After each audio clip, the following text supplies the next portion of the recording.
What's going on, everybody, and welcome to the other side of the Firewall podcast, where we talk about the latest and greatest of cybersecurity news, as well as we highlight those movers and shakers and glass cylinder breakers, those people of color who made it to the other side of the proverbial firewall. My name is Ryan Williams. As always, I'm joined by Shannon Times. What's up? What's up? What's going on? And speaking of movers and shakers and glass cylinder breakers, I brought back Ieshea Hollins to the show. How are you doing? I'm great. How are you? I'm doing wonderful. So it's so glad to have you back on the show. So Ieshea is a trailblazer in digital forensics. She also is a public speaker, and she is now a novelist. So she wrote a book called Technology Guide to Divorce. So we're definitely going to talk about that throughout the week. So definitely continue to tune in. But it's amazing to have you on the show. I don't know how we keep booking you, to be honest with you. So because I love you guys. We greatly appreciate that. Sure. But we're definitely going to get into all that. So we're going to talk to you about the show. We're going to talk to you about the upcoming symposium, as well as we're going to talk to you about your upcoming podcast. So definitely tune in throughout the rest of the week to hear all those great nuggets. But first off, we have a topic for today's episode. So I'll give it to Shannon. All right, everybody. This one's from Ars Technica. It was written by Dan Gooden, and it's Chinese state hackers infect critical infrastructure throughout the US and Guam, right? So China's at it again, right? Like we always have issues with China where they're trying to, steal intellectual property or, put some malware somewhere, trying to gather evidence for stuff, you know what I mean? But this time, what they did is they have a Chinese government hacking group, right? And they got a foothold inside critical infrastructure environments throughout the US and Guam. And the reason it's important for Guam, right, is its geographical prominence, I guess you could say, right? So Guam is one of those places where, it's a territory that we use for doing things out in the Pacific militarily, right? So the thinking behind what they're doing, right, is that they're trying to get ahead of the game so that if something does kick off, because if you're paying attention to the news right now, like China's out there testing waters, you know what I mean? They're out there, playing around in different areas, contesting, different country hoods and stuff like that, saying, no, that's still China, all the different things that they're doing. But what they're doing here, though, this group is tracked by Microsoft, right? And they track them under the name Vault Typhoon. They've been active for at least 2 years, and what they're focusing on is more espionage, information gathering for China, right? So what they've started to do is they've started to do these things called living off the land attacks. Okay, so living off the land attacks. So what this really is, just to put it in a nutshell, it's more or less. So most of the time when we bring stuff to you guys, it's some type of malware or ransomware, right? Some type of software that's put onto a system. Well, living off the land is them using things that are already native to a system, right? So something that may have a vulnerability on it, right? It's a matter of them exploiting that vulnerability, but not by putting software on, but by using scripts and things of that nature, right? So it's called living off the land attack. And this is what they're doing, right? So what they're aiming for here mostly is Soho devices, right? So it's just small office, home office devices, so things we have in our home, right? Our own routers and modems and things of that nature, because it's easier that way. Because I hate to say this, but most people that have their own their own routers, they don't pay attention to them like they should, right? They let the firmware go out of date, all these different things that are easier to exploit.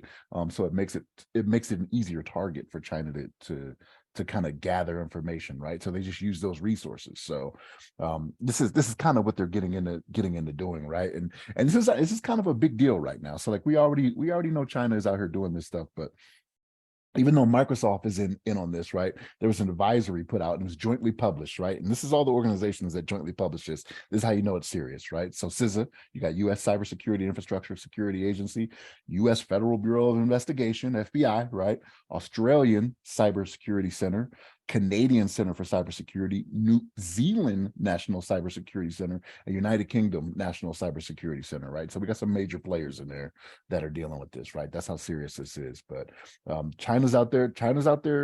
I hate to give them credit, but they're being smart about this, right? Like they're not going after the big dogs, right? They're not going after, DOD where they have the firewalls and these routers and all these things that are protected better. They're going after, the common man and woman that just aren't taking care of their home networks, and it just makes for a softer target. You know what I mean? So, Ieshea, what's your thoughts on this? Oh, Shannon, thank you so much. That's great. Yeah. So the thing is, we've already heard, right? We're going after this cyber war, right? That we've been discussing for years and years, right? Them attacking critical infrastructure. That again, that's the first place they're going to start, right? We already identified that. I do find that it was very strategic. You're going to already use vulnerabilities that are already in the system, right? As soon as I read or heard about this particular breach, I began to remember, you guys remember back in 2015, how Lenovo had laptops that were coming out of the factory pre-infected, right? So it was like, oftentimes we'll sit and we'll think, oh, this is not possible, or how are they using their automatically some of this stuff they're aware of, because we don't know as the common consumer, you don't know, or you don't think to check your particular devices for vulnerabilities. Where are they weak? Am I at risk? Am I the man in the middle, right? Like, am I being used as that man in the middle? And then even after that, and not to just throw Lenovo under the bus, but then Lenovo it was done again in 2022, right? They had another 100 of their laptops that came back out. So when you begin to think about, like, how do we get in front of some of these things, or, how is China able to do it? They're actually playing off of just our inability to just look sometimes. They're looking where we're not, It's scary. Yeah, absolutely. And I like both of you pretty much hit it on the head, right? It's not much more for me to add, but it's kind of like cheating off the test. Like, they already have the answers. They already know what is vulnerable. So you have to put this one on the consumer, like, to be honest with you, in my opinion anyway, because the manufacturers are going to eventually remediate, push patch, and things of that nature. In this case, those state actors are already aware of said risk, vulnerabilities, things of that nature. So if the consumer is not pulling the patches, is not doing the remediation, or the product is end of life and you need to get rid of it, then what else can you do? Like, there's not much more that could be done in this case. If anything, you have to educate the consumer, let them know, like, hey, you need to be doing these things. But at the end of the day, that's not their focus, right? They just want to jump on the internet. They just want to do the thing. So you're right? But like, we already know the consumer is not gonna put that time in, right? They just want it, just like you said. They want, can I get to Facebook? Can I get to Twitter? Can I get to I'm good to go. Whatever it is, right? Like, I'm good to go. But the reason this is a little bit harder, right? Because when you do the attacks like this is not necessarily, so like, say you have a somewhat smart user, right? What are they going to do? They're going to be like, well, I have antivirus for that. Well, antivirus isn't necessarily looking for this. It's looking for something foreign on the system, right? It's not looking for that script that's running on there that's doing all these things, or necessarily the network traffic that's being generated for things that are going out of the system, right? So antivirus, your normal antivirus isn't necessarily looking for that. There's other things you have to do that the common person is not really thinking about. And that's kind of where they're smart on this. I hate to give them credit, right? I feel like I'm giving credit to more of these criminals than I should. Like, to the criminals. They're getting smarter, and I'm like, I gotta give them their due. But that's kind of where it's different, But then who owns the notifications, right? So think about if you bought your car and there was a recall or there was a problem, right? Your particular car factory or the car company, they're going to send you a letter and tell you, bring it in and we'll do blah, blah, blah. Right. So where does the responsibility reside, right? Is it, I know that I've sold X amount of machines, and so therefore it's on insert Best Buy, right? Like, we send out a notification, hey, we are aware of, right? So there's due diligence still back to, is that the factory? Is that the big box store that's selling those things? Or is it just, again, back on the consumer? Every now and again, if you purchase it, you do need to be mindful or cognizant of, what am I looking for, right? We have to get out of that. It's okay that I buy it, but I don't necessarily check what I'm using, and it's okay that I remain ignorant to some of the things that are going on out there, right? Because you cannot take that China has a government hacking group that is using vulnerability. Why are we even sharing the news, right? That they're doing it. So if we can tell you that these are the loopholes and this is how they're doing it, then what's the next step?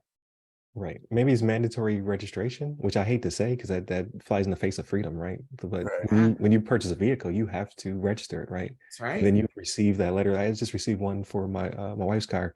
And in this case, it's crying wolf. It's telling you that there's a problem that we cannot fix yet. We're working on it. Like, stop sending me that letter until you have the fix. But in this case, like, let's say you purchase core infrastructure, I guess. So you're buying a switch, a router, or an endpoint device of some kind of substance, right? So maybe you're not registering. But even your fridge is smart nowadays, right? So even that would have to be mandatorily registered. Like, okay, I bought this thing so that way I can get notifications. But then people are going to say that's Big Brother watching me, right? As opposed to like Big Brother protecting you. That's right. So there has to be some kind of, I guess, concessions made. But at the end of the day, I hate to say it. Like, I don't want to be the like Shannon says he's the Patriot guy, right? I don't want to be Shannon in this case, but I think that there has to be some sort of process to let us know that you have these smart devices in your home, and now we need to push you updates and notifications, and just like you said, this is a letter in the mail, maybe like, hey, did you know that your fridge is susceptible to X, Y, and Z, or your in my case, I just bought a washer and dryer, right? Which are smarter than me. Hey, these things have issues, and then you need to, or you can trick the consumer. I hate to say that too, but you can make it where you cannot get the app until you register. That could be the loop that ties this all together. Like, if you want, because I can use my washer or my dryer until I download the app, and I could not do the app without getting the key from the inside of the washing machine. Like, there's like, to keep people from being able to steal your or be a man in the middle, they make you use a specific key that's on the inside of the glass door, and then that forced me to register it, and then that allowed me to download the app. So there's some smart things that need to probably be done here, but we say all that, none of that's being done, right? No one cares enough until something big happens, right? Where you have like a botnet that takes down a DoD facility that's made up of IoT devices or something like that. That's when there'll be regulation that'll come in. But now I thought this was a good conversation. So definitely continue to tune in throughout the week. So Monday and Tuesday are topics. Wednesday discussion. All week we have Ieshea Hollins on the show, so definitely tune in for that. We're going to go over her book. So she's an author.